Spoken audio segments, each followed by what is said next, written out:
반투막을 이용한 그 소화의 필요성에 대해서 오늘 실험하겠습니다. 근데 오늘 제가 준비한 것은 여기에 이렇게 1%의 킨사이다가 아니라 1%의 포도당을 준비했습니다.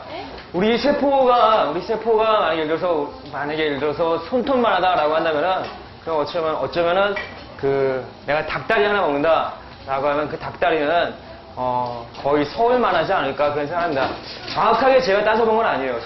세포 하나가 손톱만 하다면은 닭다리는 얼마만 할지 그거 한번 정확하게 따져볼 기회가 없어서 시간상 한번 오늘 발표를 딱 하려다가 생각을 한번 해봤어요. 좀 더 정확하게 한번 따져보자.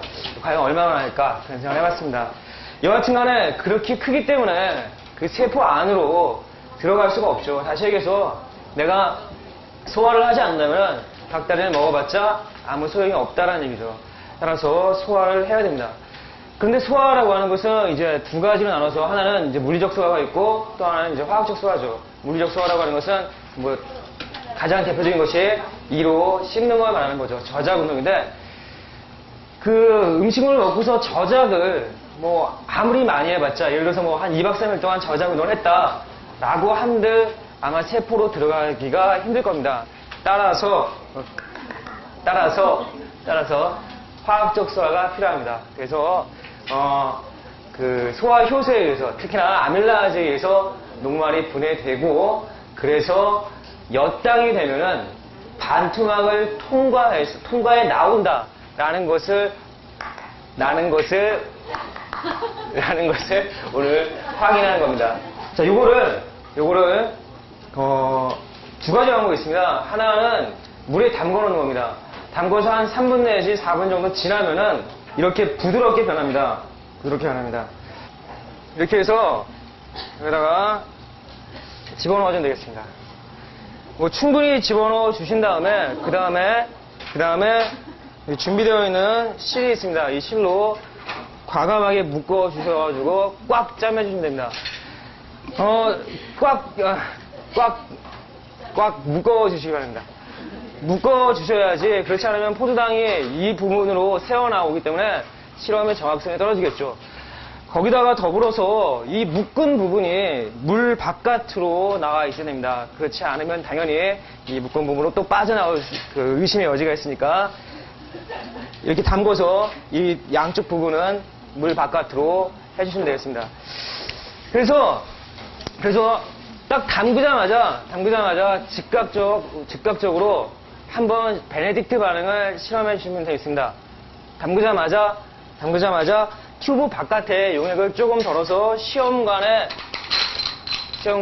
담아주시고 그런 다음에 베네딕트 용액 준비되어 있는 파란색 베네딕트 용액을 떨어뜨려서 알코올 램프로 지금 집게 잡고 알코올 램프를 가열해서 베네딕트 반응을 시켜주면 되겠습니다. 그리고 이제 한 3분 정도 지금 활동지에는 3분 간격으로 했습니다. 3분 있다가 또 튜브 바깥에 비커 안쪽에 용액을 덜어서 베네딕트 반응을 또 해주고 또 6분 있다가 9분 있다가 이렇게 하면 됩니다. 계속 그런 식으로 3분 동안 하다 보니까 그 시험관이 너무 많이 필요합니다. 그래서 제가 좀 늘렸습니다. 20분 있다 하고 30분 있다 한번 하고 그런 식으로 한 30분 정도까지만 해주면은 색깔의 변화가 보일 겁니다. 색깔의 변화가 점점 이렇게 그 황적색으로 되어가는 과정을 보일 수 있을 겁니다.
한 실험은 소화가 일어나야만 하는 이유에 대해서 한 실험입니다.